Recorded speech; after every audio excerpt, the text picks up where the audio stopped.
Welcome to Widowed Too Soon, where real-life widows and widowers come together to share their stories of survival, faith, and the journey of finding hope in the darkest of times.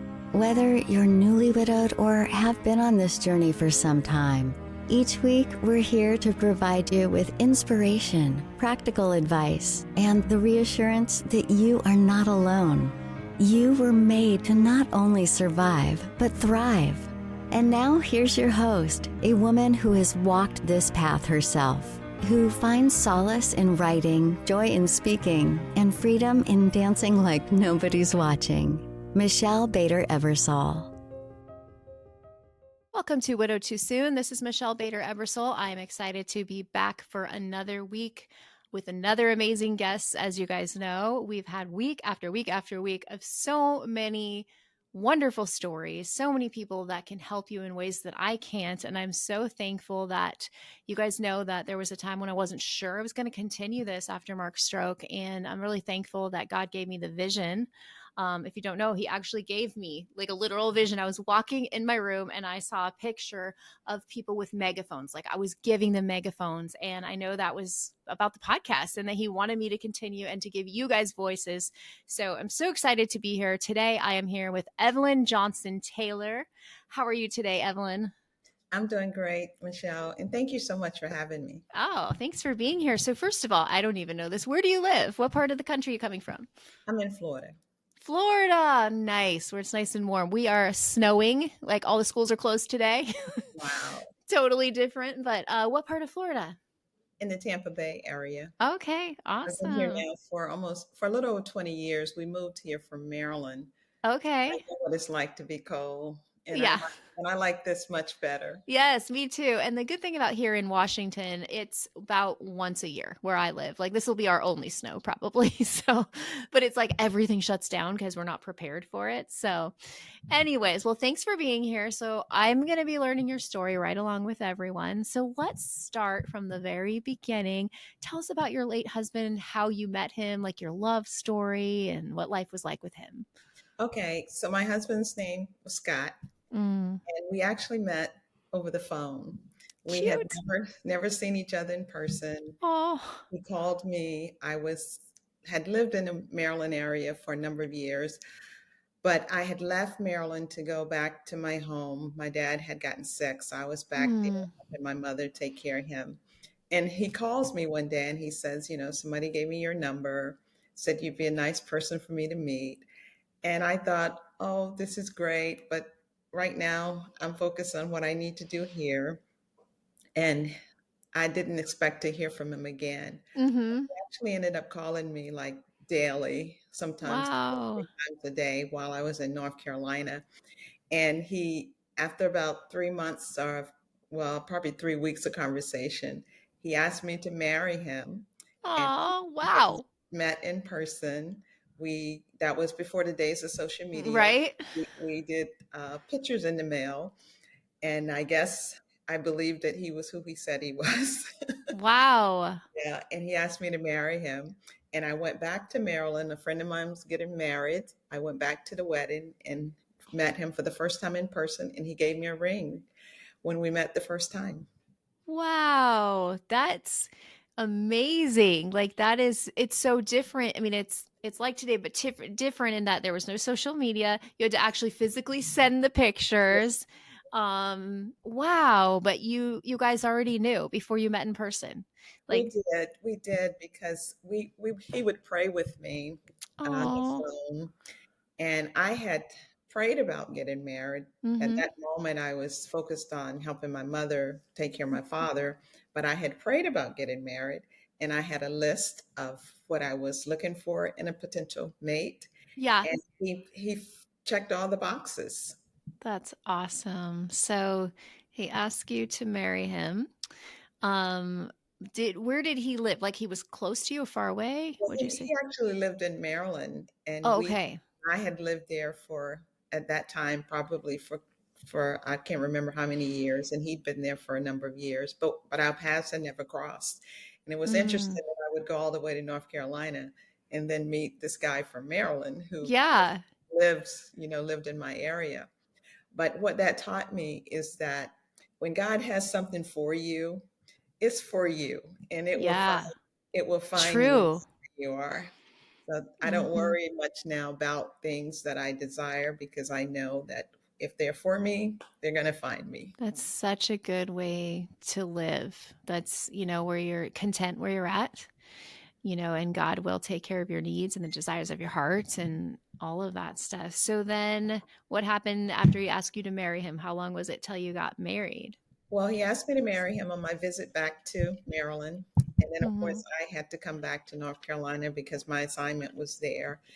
And as God would have it, my father actually passed away the weekend I was Oh, gone. And we would have gotten married sooner, but because there was things that had to be done, and we right. had already put the wedding out for about a year, so we just stuck with that date, and we got married the following year, 10 months to be Hmm. exact. Did you have anybody telling you this is too soon? You don't know him, or was everyone for it, or what was that like? It was amazing, Michelle, because my mother, she said to me, she said, it's almost like God dropped him out of the sky for you. Yeah. And my father at the time, who'd had a stroke and he Mm. wasn't speaking, and I showed him the picture and I said, Dad, this is the man I want to marry. And he said, okay. Now, those were Mm. his words, first words that he spoke. He said, okay. So I Wow. felt confident that Yeah. moving in the right direction and things were lining up really well. And so I was content. And there was one thing I had asked God for because my dad always said, you can tell by how a man would treat you by the way he treats his mother. Yeah. And True. even though I was convinced that he was my husband, I wasn't 100% sure until I met his parents. And I saw how he interacted with his parents and how he was just so kind and courteous and polite to his mother and just so loving and tender with her. And I thought, okay, that's the one thing I needed to see Yeah. to make this a slam dunk.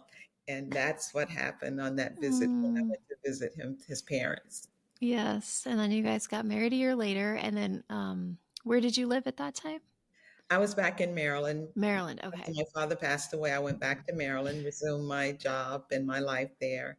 We actually got married in North Carolina, but we lived in Maryland. Okay. And then what was life like as newlyweds and Well, going on from life there? was good. Life was really good. My husband was at he was in the ministry when I met him. Mm. And then shortly after we got married, he became a pastor. So we were young of a young pastors of a young church. And then Hmm. of course well, your first child was born like a year later. So I had young children, a young church. So life was really, really busy. Yeah. Yeah. And how many kids did you guys have? Two daughters. Two daughters. Okay. Yes. And what was life like, during that time, maybe when they were small and growing up and Well, he was very busy building the church. I yeah. tried to help him as much as I could, but I really wanted to focus on raising the girls. Yeah. And what happened at that time was I sensed God calling me to women's ministries, Mm. beside women to help them. Yes. I didn't want to do that because I felt like, okay, God, you have him. You got one of us, Yeah. let me focus on raising these girls because I knew that that was important as well. But what I discovered was that I didn't have to not focus on my daughters in order to do what God was calling me to do. He was basically just calling me to come along beside women, Mm. walk with them through on their journey, let them see me walk in my journey. It's probably what we would call mentorship today, but Yeah. we Mhm. called it that 30 years ago, but that's Mhm. what it was, just coming along beside them. And I started off teaching a women's Bible study in our home. And from that, just kind of developed a women's ministries. And now I write and speak to Mm. women and just empowering and encouraging and inspiring them. And that's what I've Love it. been doing for 30 years. Wow. It's looked different over the years, but Right? it's the same philosophy, the same point, the same assignment, and that is to empower, encourage, and equip women. That's so good. Actually, it just is all coming back to me now. Like I wrote out what I wanted to do as far as like what's my mission, and those were actually like the same words: Wow. empower, I'm like, seriously, it's coming back. I have it written down somewhere. I'm gonna have to find that because I think you just said the exact same words. Like as you're talking, I'm like, yeah, that's what I love. Yes, yes, yes. That's all. That's amazing that you have that same vision. So let's talk about when life changed for you. Yes. So my husband died. He died 6 years ago, Mm. and before he passed away, he was actually ill for 10 years, Oh and wow. so we had to leave. He left, stepped down from being a pastor, and I became his full time caregiver. And we spent so much time together. I like to say we were together all the time, but that's really not true. But we were together most of the time Right. because I was his caregiver, caring for him, making sure he had what he needed. He was kind of like my reason for getting up in the morning to make Yeah. sure that he had what he needed throughout the day. And when he passed away, it really shook me. And some people would say, well, you knew he wasn't getting any better, or you knew he was sick. And of course he was content and wanted to go home to be with the Lord because he suffered for so long.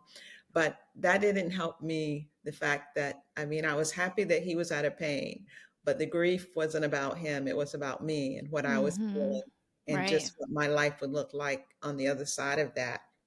And Mhm. it was a challenge for me, and I struggled with my identity, which was strange because for so long I knew exactly who I was and exactly what I Right. was supposed to do. And in this moment, I wasn't sure who I was and what I was supposed to do and Right. what my life would look like on the other side of that. And it was a challenge for me. And that is one of the reasons I wanted to speak with you, because I feel like that I'm not the only widow who faced that kind of struggle, and I'd Mhm. like to be able to help maybe someone who is facing a struggle with their identity after the Mm. loss of a spouse, and just to help them navigate through that. Yeah, that's a huge thing. So I just want to back up your story a little bit. Did he have cancer? He did. He Yes. did. I'm so He had sorry. cancer, went through a stem cell transplant, Yeah. and was cancer free, but he Mm. developed an autoimmune disease after the transplant. Right. And that's kind of what caused him to be disabled. And he Mhm. actually ended up dying of a heart attack. Oh wow. Yeah. So my husband had cancer, but he died of a blood clot. Yeah. It's very, sometimes there's like other things, Yes. but cancer is hard and horrible, and all the things. All of us who are, they're all hard, but all of us who are cancer widows do understand like the journey somewhat that you went down. So let's talk about those first few days after he passed away. Like, what was life like for you? Well, in the first few days, everybody's around, Right. everybody's helping, Yeah. everybody is just there at your disposal. So you really don't, for me, and I'll speak for me, I really didn't start to process what had happened Right. until maybe weeks later, when the last Mm-hmm. person left my house, the last friend went away. And it was became clear to me that at that moment that the nights would be different, the days would Yes. be different.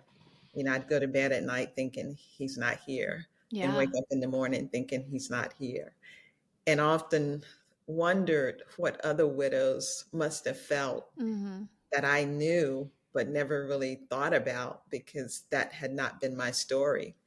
And once it was my story, then it just gave me such a compassion for people that have lost loved ones, especially spouses, because I believe that the spouse, because of that oneness, the two become one. Yeah. And I believe that when one passes away, then it's like a part of you passes away with them. Yeah. And for me, I had to rediscover my identity, Mm-hmm. who I was without him, what my Yes. life would be like without him. And it was a challenge, and it was a day by day journey. And I would say to any widow, not to rush it, Mm. not to try and cover it up, but to take your time and just experience it and be present in the moment and try and get some clarity. And that was important to me, that I do that. And I was really, really purposefully not rushing back to what I did before. and Mm-hmm. just took the time away, even from my ministry assignments, and just took the time away to be present in the moment and to feel what I was feeling. Because I just felt like that God would use that journey, just as every other journey in my life, to be able Mm-hmm. to help somebody else. And if I wanted to be able to help, then I needed to take the time to kind of understand what was happening so that I could tell the next widow when they asked, how did you do it? Then I wanted to be Mm-hmm. able to tell them something that would help them. So what did you do to find your identity? Well, it was a process. It was a Yeah. process, but I did take some time just to reflect on who I was before I met my husband, and who Mm. I was before I became a caregiver, and then who I was before life changed for us. And it took a moment for me to just kind of wrap my brain around life without him. I Right. went to grief counseling, worked with a counselor who was very helpful to me. I tried to reaffirm what I knew to be true about who God said I was, and just would repeat scripture and reaffirm who I was, even though I didn't feel like it. But Yeah. I would reaffirm who I was based on who God said I was. And little by little, I began to come into my own Mm-hmm. as a widow, and just get an understanding of what that would be like for me, and just to know that God still had a plan for my life. That was important to me, Yes. to have someone just to reaffirm to me that yes, God still has a plan for you. And once I understood that, then I was able to move forward, because for so long my life had been about Scott. I was his caregiver. My life had been Right. about him and what he needed. And now here I was without him. So it was like, what are you going to do? What are you going to do in the morning when you get up? But then once I was able to just reaffirm and believe and know that God still had a plan for my life, that what he had said about me, what I would do, who I would be, that Mm-hmm. even though my season had changed, life had changed for me, that those things had not changed, because his word is truth, his word is sure. And I was able to just wrap my brain around that, and even though I knew it in my head, my heart was feeling different. My heart was feeling Right. sad. My heart was feeling, you won't be able to do anything without him. You're, it's over. Your best days are behind you. That's what my heart was feeling. But in my head, intellectually, I knew that wasn't true. So I set out on a journey to align my feelings with what I knew to be truth, Mm. and just to begin to repeat and affirm to myself over and over that God does have a plan for me, and that he wants to prosper me and give me hope Yes. and give me a future, and that I can do all things through Christ who strengthens Yes. me, and greater is he that is in me than he that is in the world. And just begin to reaffirm those things in my life. And as I said, I worked with a counselor who was very helpful to me, because one of the things I wanted to be sure of is I wanted to be sure that I grieved right. And I Yeah. don't know if there is such a thing, Right. but I wanted to be sure that I grieved correctly. I didn't want to Mm-hmm. get stuck where I was, and I didn't want to go too fast. And what I was feeling, I wanted to make sure that it was legitimate feelings and not just something over the top. And so the counselor was very helpful to me, to help me to be able to sort through my feelings and help me understand that, people grieve differently, Yes. and that the only I guess only remedy for grief is to never love somebody. Right. And if you love someone, then when they leave, there will be a period of grief. And so the counselor was very helpful to me as well. I love that you decided to take the steps and start, figuring out who you were. And I think that's one of the biggest things I see over and over is like, who am I now? I went through that. It was like I was Luke's wife for so long. Who am I now? And it was a very strange time period trying to figure that out, learning new hobbies, figuring out what I wanted to do with my life. And so, were you in ministry at that time when he died? Were you doing women's ministry? I was still doing a little bit of what I did, not as much, obviously, because he was my primary focus at the time. Right. But I still I write books, which is what I do. And in fact, we wrote a book together You about our did? journey as a caregiver, just for caregivers. So we I wrote a love book together. that. And so I did some writing. I did a little traveling and speaking as much as I could. I had to balance though, because my husband was such a supporter of Yeah. everything I did and so encouraging and just wanted me to continue to do everything I'd always done. And I wasn't able to do that, but I had to balance it because I didn't want him to feel like he was the reason that I couldn't. And I Right. didn't want him Mhm. to go through that, feeling bad that he was holding me back from doing something that I wanted to do. So I had to balance to do just enough to let him know that I still could, but not too much that I would neglect what I was doing in that period, caring for him. So you're already working with women in ministry. After you're widowed, did it change to then working with widows, or what changed after that? Well, I think what changed for me, and not just strictly widows, but began to be more compassionate about Hmm. people who had suffered loss, whether Yeah. it be uh, a loved one or a job or a person gone through a divorce or just people in general, because I had had that experience and it just opened me up to a whole nother thought process. And Hmm. I had known widows. Had friends who were widows, Right. but I never, and I would say, I'm so sorry. What can I do to help? But it never really occurred to me, what happens at night when that widow gets ready to go to bed? You know, It's very how is sad. she feeling? I never thought about those things until Right. I was there in that place. And then after that, it just kind of opened my heart in a new way for people who had suffered loss. Hmm. Yeah. So did you start speaking to them and writing to them? Tell us about that I journey. I did start speaking to what we spoke I spoke to caregivers when I was in that caregiving Okay. space, and I still speak to caregivers Oh, that's today. great. I wanted to I really wanted to move away from that because in the moment that I do, it always brings me back to where I Yeah. was. But there's such a need for it. So Yeah. I still speak to caregivers about the importance of self-care, caring for Hmm. themselves. If you don't care for yourself, how are you going to care for your loved one, and how important that is? So I still do a lot of that. And then I speak to people who are navigating challenging seasons of life.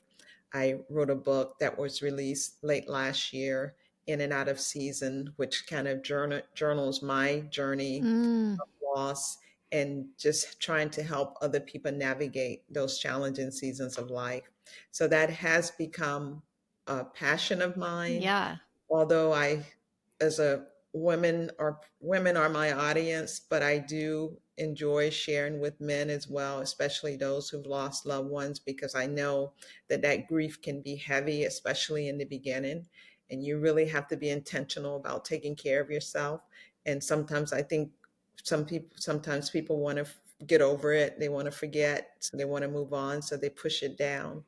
And I just believe that you have to embrace it and sit with it for a moment and just kind of get some clarity about next steps. Hmm.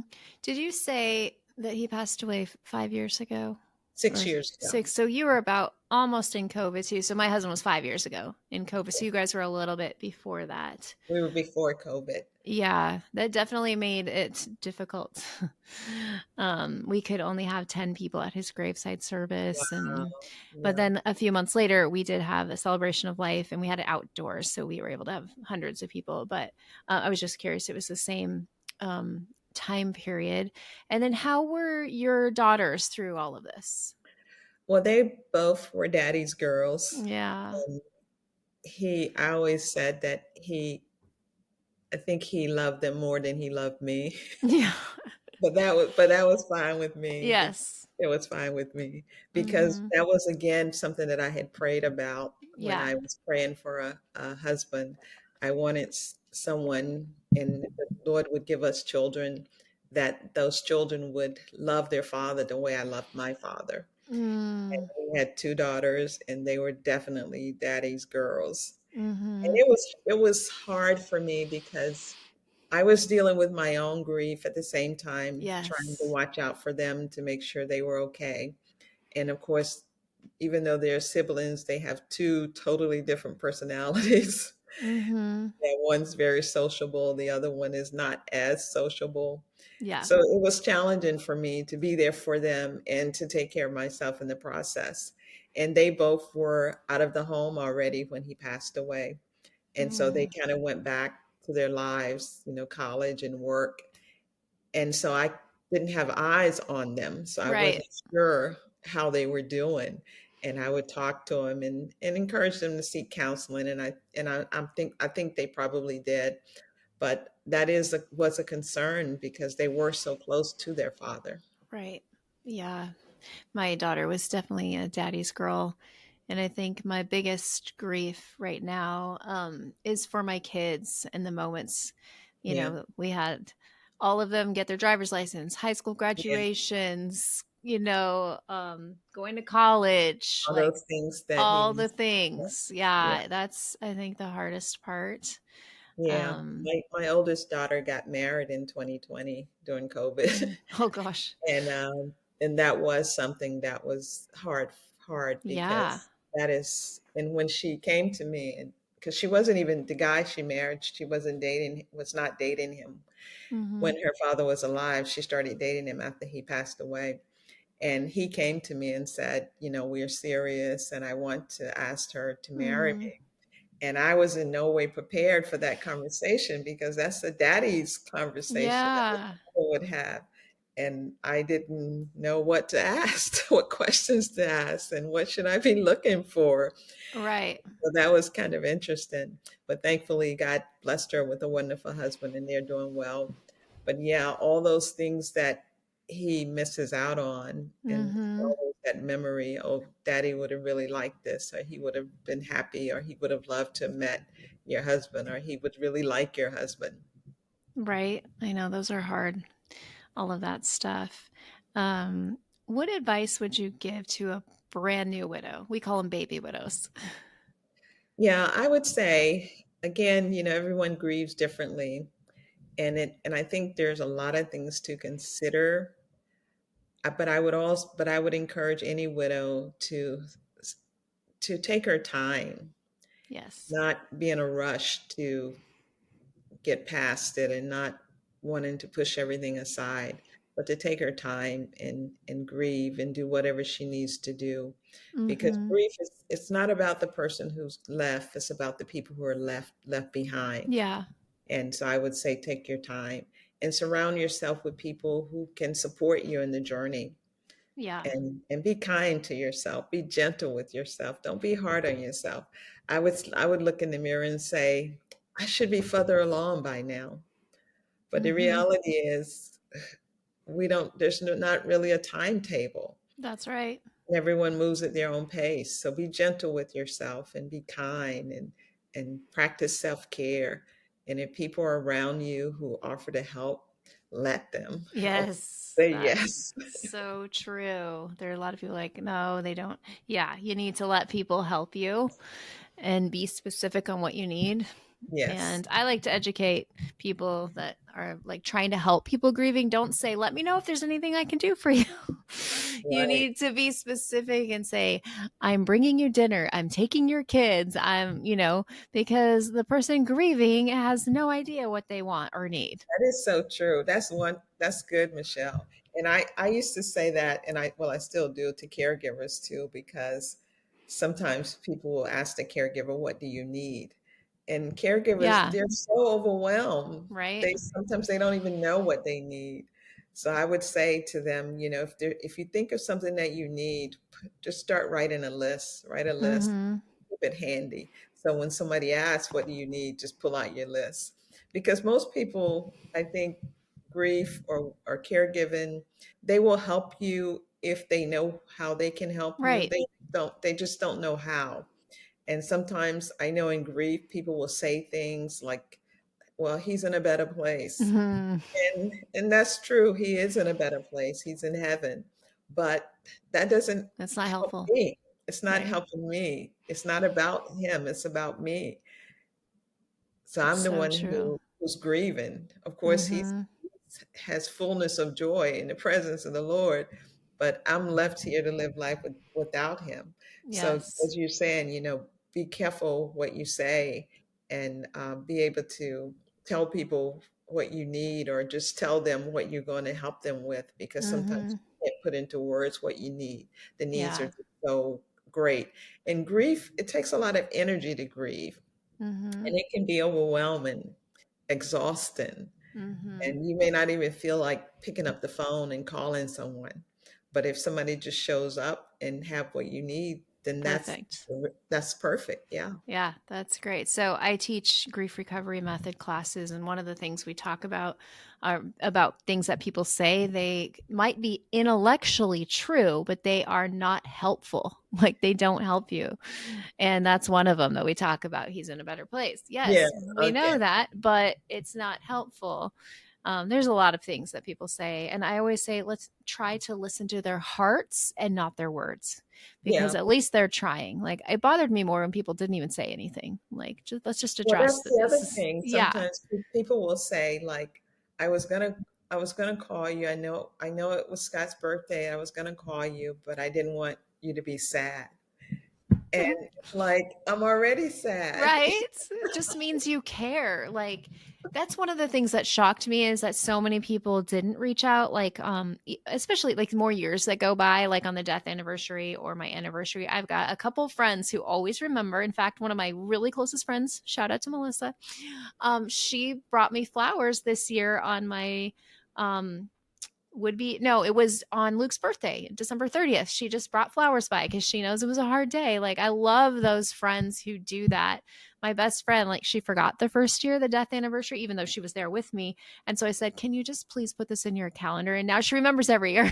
That's beautiful. That's You beautiful. know. And so I in That. my I'm writing a book right now, and one of the chapters is actually for their friends and family. I'm going to have a link so they can send it to people, and one of them is about that, like put it in your calendar, like so you remember every year, do these things for your people and they'll appreciate it. You know, because like everybody, you know, they might remember some holidays, but the death anniversary, most people don't remember that. They remember maybe the month, but they Yes. don't know what day or the time period. And then birthdays they don't remember. And I anyways, think Valentine's Day too is a big one. yes, And the first Valentine's Day after my husband died, one of my childhood friends called me that day, and he said, I know it's Valentine's Day, and I just wanted to call and reach out to let you know that we care." I He love and his it. wife, he and his wife called. And I thought that was the most beautiful thing, Yes, because people, I know they don't do it on purpose, but they forget. yes, they do. They forget that you're by yourself Uh-huh. on a day that you probably would not have been, Yeah. and they go about to do what they do, and they just don't remember. And when he did that, it just so touched me in such a special way. Sweet. And I think it's a beautiful thing, because Valentine's Day, it's all about love, couples, and Yeah. it can be hard for widows or widowers Mm-hmm. who are left alone on those special days. Mm-hmm. um I've been wondering, looking at your name, Johnson Taylor, are you remarried or did you already have two last names? That's my Johnson is my maiden name. Taylor Maiden name, okay. Taylor is my husband's name. Yes, have you Yes. dated since your husband passed away? I have not. And Mm-hmm. to be honest with you, I didn't even consider it probably Yeah. until to year 5. I've got Mm-hmm. to thinking, well, maybe you really should. Maybe you should think about it. And so I'm in that thinking about it phase. Yeah, and it's so beautiful because it's your own personal choice. You know, some people never want to get married again, and that's okay. Some Yeah. people want to right away, some people 5 years from now. I've been remarried for 2 years now. Yeah. And it's been a beautiful thing, but it was completely God bringing him into my life. And so we always say on this podcast, like, you know, let God write your love story. And And I it's a think for me, beautiful, it would yeah, have to be a God thing. I think it would have to be for me, yeah, because I totally. definitely would not want to make a mistake. Yes, exactly. So, what has been the most challenging thing about being widowed? I think just trying to live the new life, Yeah. because you're so used to having someone with you. My husband, as I said earlier, was such a strong supporter of everything that I ever did. And with my writing and speaking, just so encouraging and helpful. And just not to have that. I remember the first time I went out to speak after he died, and I came home to an empty house Right. Mhm. and with nobody asking, how did it How'd it go? go? Yeah. Yeah, and it was kind of strange because I was so used to either him being with me or at least asking about what happened, what you do, who'd you meet, how was it? And then to come home to an empty house. And even now, all these years later, it's still strange to come home to an Yeah. empty house after because you get like euphoric when you're out around people, especially if you're speaking about something that you're passionate about, Yeah. That's and the then you come best. home and there's nobody to share it with. So Mm-hmm. after all these years, I still feel that. So I think for me, that probably was the most difficult part. He Yeah. was he was such a strong supporter, uh, fulfilled his assignment as a husband very Mm-hmm. well, such a loving person. And so being by myself now, I think it's still hard for me at times, Mm-hmm. but I think that I would say that's probably the most difficult part is getting used to your new life by yourself. Yeah, definitely. And during this past 6 years, have there been any verses or songs specifically that have helped you? Well, there is a song, and I probably should have looked it up, That's okay.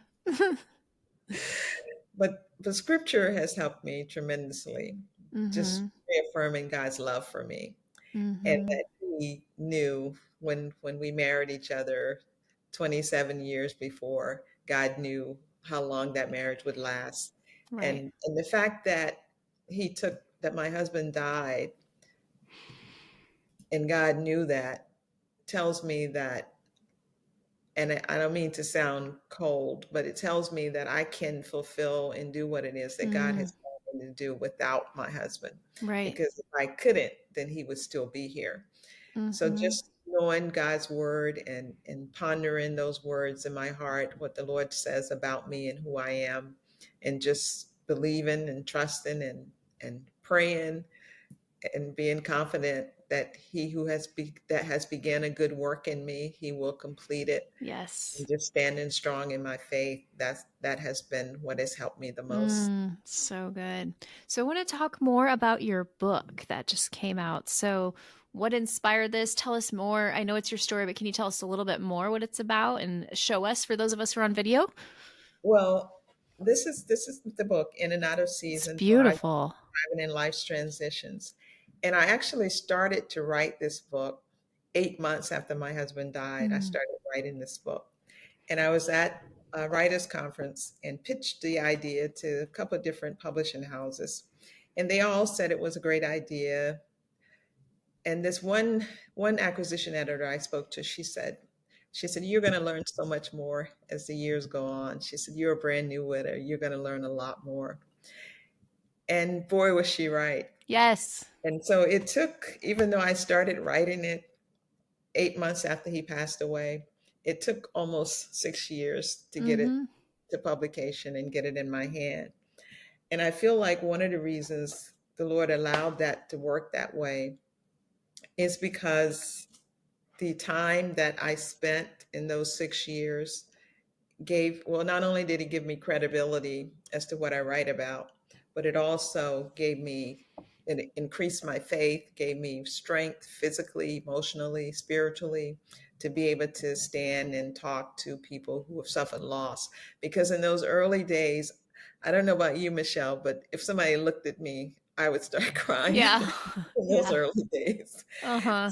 Yeah, it was rough. So there's no way I could have gone out on the speaking trail tour Mm-hmm. or talking about navigating challenging seasons at 8 months. I just wasn't ready for it. Right. But this book, it encompasses a lot of my story as a widow and what that journey was like for me. But it also looks at other changes that people go through, like empty Mm. nesters, Oh, so women good. who've gone through divorce, or even like people who've lost jobs or had to move to new locations and things like that. Because life is all about seasons. Yeah. Nothing stays the same. Things change. Things may be good today, not so good tomorrow, and then they'll be good the next day. But Yeah. we have to be able to adjust and just keep moving forward. And so that's what I want the readers to take away from this Mm. book, that even though you may be in a hard season now, that will not last forever. That Mm-hmm. there will be a shift, there will be a change, and that you will be able to make it. And I also want people to kind of look, even in hard seasons, to look for opportunities to grow, opportunities to help, or opportunities where they can maybe be better at what they do and who they are destined to be. Because I believe that even in hard seasons, there's also an opportunities for us to learn things. And sometimes what we learn in a hard season will help us when we get to the next season. Yes. So that's another thing that I cover in this book. But I think my main takeaway for the book is I want readers to read this book and know that they're not alone, that there's someone else who has walked this journey, someone else who has stood the Yeah. test of time and has been able to look at life and pull from it some of the good, some of the bad, and be able to move forward. And so when they read the book, I want them to know that even if it's just through the pages of the book, they're not alone. That So someone good. else has gone this journey before them. And just as someone else has gone before them, they will be called upon to help someone who's coming behind. Mm. So that's what I That's really so want. good. They are not alone. Yeah. Is that available on Amazon, or how do we It get is that? available on Amazon and other online bookstores. You can get it at your local bookstores. If you don't see Nice. it on the shelf, ask them for it. They can order it for you. They can get it on the shelf. In fact, that'd be great if you would ask for it so they can put it on the shelf. Yeah, for sure. We'll have you send me all the links. We'll put in the show notes so people Okay. can order. I know I want to order. Is it also on Kindle? It is. It Okay, is. perfect. That's how I Yes. read most of my books. It's on Kindle. And I'm currently in the process of working to find a narrator to do an audiobook as well. I don't want to narrate it myself. Yeah, I did that for my first book. Did So I have you? a book called Cancer Can't Crush Us. Well, actually, yes, that's the name of it. I had two names for it. Anyways, I did the auto. It was a lot of work. Yeah. But I did it. But it's so I feel like funny. it would be. I feel like it would be a lot of work. Yes. Like two podcasts ago, someone else was saying the same thing. They're looking for a narrator for their book. And I was like, you can do it yourself. I did. She's like, no, I'll find somebody. But it's a fun journey writing a book and all of that. So I was curious too about who do you speak to? Mostly women. Mostly Hmm. women. But like at churches Church, or churches, workshops, retreats, conferences. I yeah. do a lot of training. I'm a theology professor, so I do a lot of So Bible cool. teaching Ah, and do training. In fact, this book here, I'm scheduled to start a book study, and I think it's awesome. in April that we're going to be doing on this book. It's going to be a virtual book study that's going to last for 6 weeks. Oh, I love that. I love too that your book is like not just widowed, it's like a lot of different transitions in life. So you have a lot of people that would be interested in your book. And Yes, that's super and this exciting. cover, Michelle, this It's was so not beautiful. it was not my first choice, but Mm, we went back to select my first choice. It was no longer available. mm, And my publisher recommended, she said, I think this one will work for your book. And I wasn't sure because I didn't want to give off the vibe that it was strictly for women. mm. But she said, I think it would work. And I knew she had read the book. And if she thought it would work, I said, I'm going to go with her. And then once I made the decision, I thought, wow, this lady, she looks like she's been through some seasons in life. Yeah. It's the Hmm. perfect cover for my It's book. so beautiful. If you guys aren't watching, you can go on Spotify and see the video. It's a beautiful, beautiful book. And you can go on Amazon and look it up and see the cover. It is so pretty. It makes me want to read it. Well, and what you've talked about, what makes me want to read it. So I'm definitely going to get that on Kindle so I can read that book and let everybody know how great it is. So I appreciate that. What is life like today? Is it the writing, speaking? Where are you at with everything now? Well, life right now is pretty busy for me. I start at the end of this month. I'm starting a book tour for this book. Awesome. Have dates on my calendar all the way up through August. So Wow. life is pretty busy. And I feel like, if not now, when? Yeah. I'm widowed. My children are adults. My time is my time.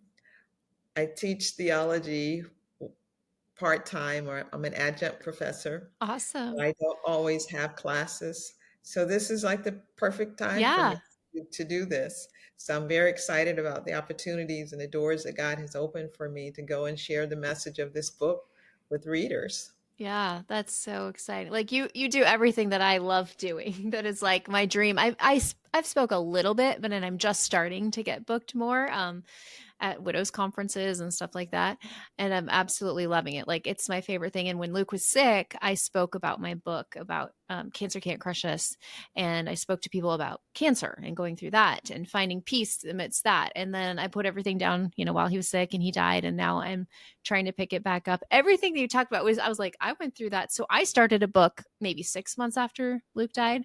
Okay. Um, and I thought I knew everything. And I look back, I'm like, I was a baby widow. I didn't know.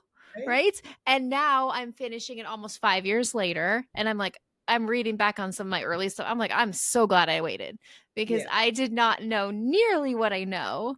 And then you get to know so much more by talking to other widows who have different stories. And literally, that's what I do. I interview people all the time. And I feel like I've learned so much more. It's all about God's timing. Like he put that in our hearts when we were baby widows, but we needed the Oh, time. can I ask you a question? Yeah. So you said you remarried. Yes. So how does that work when you still talk about widowhood and being a widow to your audience, and how does Oh, it's awesome. My husband is like completely supportive of everything. Like I yes. could not do what I do without him. Because I don't make money for this stuff. So he's able to provide financially so that I can do this. And I don't know if you know, like all the things that I do. I also run a nonprofit where we have groups all over the country, actually all over the world now. And so, yeah, I remember meeting, but I'm wondering if this is what you're asking. I remember meeting with a pastor when I was engaged, and we were talking about widow goals, and he was like my biggest fan. And he was like, this is going to be worldwide. This is amazing. But when you do get married, are you still going to want to do this? And I was like, Yeah. yeah, I was still widowed. I still went That's through that's that. what that's my question. I'm wondering, does it bring you back into that moment of being a widow? No, I mean, I can relate Hmm. to, I meet with widows every month. I do that. I'm talking to widows every day. I can relate to where they're at. And all I want to do is give them hope for the future. Yeah. And like that things do get better and you're not going to stay in this broken place forever. And yeah, it was a weird, like, just like when you become a widow, when I got married again, I was like, who am I? Like, it was a strange thing. Um, but I feel like I'm exactly where I'm supposed to be. And I have the support to continue. And yeah, well, there was a time when, when my host had this stroke and I wasn't sure about the podcast and like, maybe this is my time to step down. But Yeah. the opposite happened, like the opposite, like it has been exploding. And I'm like, there's so many more widows that need hope. And it's just so exciting. And That's with beautiful. Yes, and with the growth of Widow Goals, so we were just in my city until 3 months ago. Then we went to 6 cities, and as of today, I think we're in 20. Because I just keep interviewing people who want to be leaders, and so like the expansion has grown crazily. Is that a word? Crazily? It's crazy. It's and it's been amazing. Like when I thought I was going to lay it down, God said, "Nope. Like we're going to take this to the next level," and it's been so exciting. And there's been like a few people who don't get it, like, you're not widowed. I'm like, you're always widowed. Like, I've been widowed. Legally, I am not currently a widow. No. Right. But it's something that I always have, that I went through, that I can teach people from. Like, I can teach from that experience. That's So, great. And thank you for what you do for all of us. That's oh, a You're blessing. you're welcome. Like, I remember just like, if I had to go through this, I'm gonna help somebody. Like, if I have to do this, Yeah. like if I have to be widowed and I don't want to be, I'm gonna help people. And it's probably for a season. I'm sure someday I will walk away from it, but I don't see it being anything right now. Yes. And in fact, like, so Joel, my husband, was a missionary in Brazil in his, like, a long time ago. And he told me recently, a few days ago, I'm telling all the stuff that's happening with Widow Goals and the podcast and Widowed Too Soon page, all the things. And he's like, I feel like we are affecting more people than when I was a missionary. He's Wow. like, because of, it's worldwide. And I get emails and things from people all over the world all the time. And he's like, we're impacting so many people. And I'm like, it's true. And I have And this, the number of widows is growing every yes, year. Yeah. yes, which is sad, but there's always going to be more widows. There's always going to be people, and sometimes it's overwhelming because my Facebook group has 11,000 members now. Like, at this time last year, we had maybe 1,000, maybe. And it's just, sometimes it's overwhelming. Like, I can't help them all. But Mhm. that's what I love about what we're doing with Widow Goals. It's like, no, you don't have to help them all. I'm empowering these leaders, so then they go do their own groups, and then those groups help other people, and it kind of like Yes. duplicates. And so it's been really exciting to see. In fact, my sweatshirt says, empowered widows empower widows. That's And wonderful. yes, and I that's kind of where I'm at. Like, I just want to help people. So the motto of Widow Goals is widows helping widows not only survive but thrive. And that's what I want to do, is continue to give hope. Hmm. This whole podcast started almost 4 years ago, because Mark and I saw all of these people on Facebook on these widows groups, and we're like, they're turning to the wrong things. They need Jesus. Like, we got to point people in the right direction. And that's how this podcast was born. And then it's like, there's just so much need. There's so much hurting, and it's almost overwhelming, but it's like, God will equip us with what we need to do for that day. He gives us our manna for today and what we need, so that we can go out and help people. And anyways, this is supposed to be about you, and here I am. Just, So that's a beautiful thing, though. And it is so needed, though. It is so needed. And yeah. I was reading some report, and I can't remember where who wrote the article, but it was saying that the average age of a widow is 59 and a half. Mm-hmm. I mean, that's, to me, that's young. Mm-hmm. There's so many. I was 41 when I became a widow, Yeah. and there's so many. I mean, my good friend Linnea, shout out to Linnea. She was 26. Like, Yeah. it doesn't care It's about age. Like, it can be any age. And right. it's just like, there's not enough education about grief at all, Mhm. especially in the US. Um, and then there's not enough help in the churches for widows, because widows are mentioned over 100 times in the Bible. I know you know this, Yes. Yes. but there's so few. I mean, that's why I started my group, because there were no churches in my area that had anything for widows. Like, it's so crazy to me still. Like, God calls us to take care of the widows and orphans, but why are there no programs for widows? Or Very rarely do you see them. Some of the very very rarely.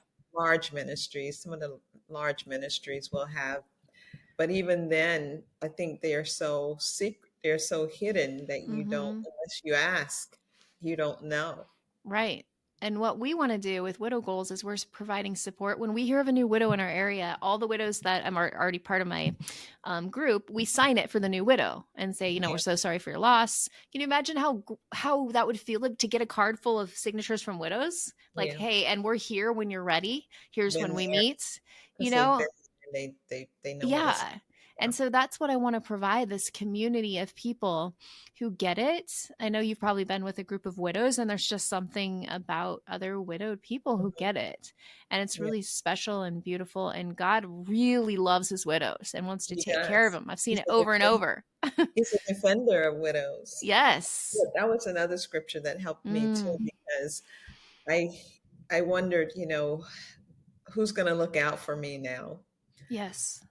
Who's going to make sure that I don't get taken advantage of, and who's going to be there to protect. But God is a defender of widows, and Yes, he he loves is. us. Yes, so good. Well, this has been amazing talking to you. You have so much wisdom. I'm so excited to read your book, and as I'm sure the listeners are as well. Is there anything else you want to say before we wrap up today? Well, I wanted to thank you for the work that you do. I think it is phenomenal and Thank so you. needed. And during our most vulnerable moments as widows, it's nice to know that there's someone who can handle us with integrity. Mm-hmm. Yeah, Oh, well, thank you for your kind words. Well, I'd love to close this by praying for you. thank you. So we'll go ahead and pray. Dear God, I just thank you so much for Evelyn. Thank you for her reaching out to me to be on this podcast. Thank you for her story and her faith, how much she loves you and trusts in you and knows your word. I just pray for blessings over her book, just for it better than she could ever dream or imagine. I pray for blessings over her speaking ministry and her daughters and her life. God, I thank you for the way that you've healed her. I just pray that you continue to come and heal her even more. And I'm excited for what you're doing in her life. And I just thank you for that. I pray for every listener right now. I know that many of them have broken hearts right now. God, I just pray that you go into the cracks of their hearts and heal in only the way that you can heal. Cover them with the peace that passes all understanding. Fill them with your Holy Spirit, God. And I just pray that their joy, if they don't have joy right now, their joy will return and their joy will be found in you and their identity will be found in you. And we just thank you for all you've done. Amen. Amen. Amen. Amen. Well, if you like this podcast, give it a little bing, 5 stars on Apple Podcasts, Spotify, wherever you listen. If you would like to be a guest, please fill out the application below in the show notes. We'd love to hear your story. If you're here and listening, you have a story, and we'd love to hear it. If you are interested in becoming a Widow Goals leader, like I was just talking about, we are looking for people all over the world, actually. This is only for women for this. So if you're a woman who's widowed, please fill out that application. I'd love to have you on my team. I think that's all the announcements. Make sure you join our Facebook page. So as you guys may or may not know, we have the regular Facebook page, which has over 11,000 people, and you can get lost in the shuffle. So if you want to be part of a small community, there's a link in the show notes to request to be part of Widow Too Soon podcast community. There's only like 75 members. And those are actual podcast listeners. The only way to get on that list is to get invited from me. It's like a invisible group. Nobody can see it because we wanted to preserve some of that community. So definitely, Evelyn, I'll have to find you and invite you to that as well, so you can be part of our small community. So anyways, thank you all for being here today. Thank you, Evelyn. It's been awesome getting to know your story, and we'll see you next time. Bye. Bye-bye. Thanks for listening to Widowed Too Soon with Michelle Bader Ebersole. If you haven't already, please like and subscribe, rate and review. And we'd also love for you to join our Widowed Too Soon community on Facebook. See you next time.